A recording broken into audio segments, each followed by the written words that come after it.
வணக்கம். அரசியல்வாதி, அரசியல், இந்த அரசை நடத்துபவர்கள், ஆட்சியாளர்கள், இவர்கள் ஒரு குடும்பத்தில் உள்ள தகப்பன் போல இருக்க வேண்டும். ஒரு குடும்பம்தான் எல்லாரையும் அரவணைத்து சொல்லக்கூடிய பொறுப்பு பிள்ளைகளை அந்த தகப்பனுக்கு உண்டு. ஒரு பிள்ளையை இடுக்கி ஒரு பிள்ளையை தூக்கி இப்படி நடந்து கொள்ளும்போது அந்த தகப்பனிடமிருந்து பிள்ளைகளுக்கு வெறுப்பு தான் வரும். அதனால் இந்த தகப்பன் எப்படின்னா பொதுவான நிலையில் இருக்க வேண்டும். மத சார்ந்து இல்லாவிடிலும் எல்லாமே ஒன்று தான் இருக்க வேண்டும். அனைத்து மதமே ஒன்று. எனக்கு அவர்கள் பிடிக்கும், இவர்கள் பிடிக்கும் அப்படின்னு தலையை தூக்கி செல்லும்போது நிச்சயமாக மக்கள் சிந்திப்பார்கள். அதோட இந்த ஆட்சி பொறுப்புகளுக்கு ஒரு ஞானம் வேண்டும்.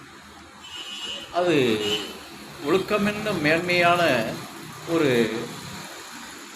உயர்ந்த சிந்தனை ஆற்றல், சிந்தனை ஞானம் வேண்டும். அப்போ தான் எல்லாத்தையும் அரவணைத்து செல்லக்கூடிய ஒரு பக்குவ நிலையை அது உண்டாக்கும்.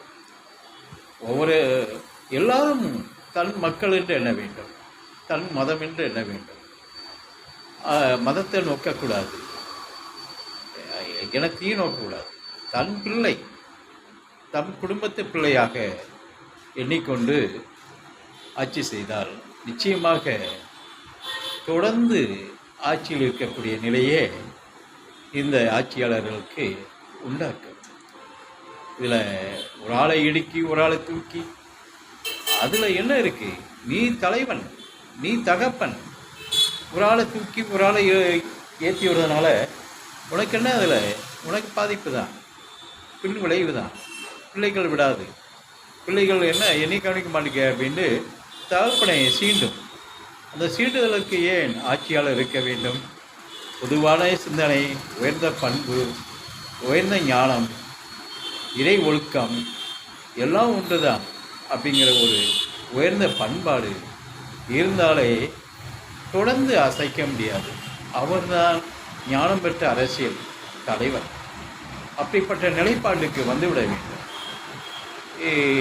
பொறுப்பு வெறுப்பு இந்த நிலையில் இருந்தால் நிச்சயமாக ஒதுக்கிக் கொள்ள வேண்டிய நிலையை ஏற்படுத்தும்.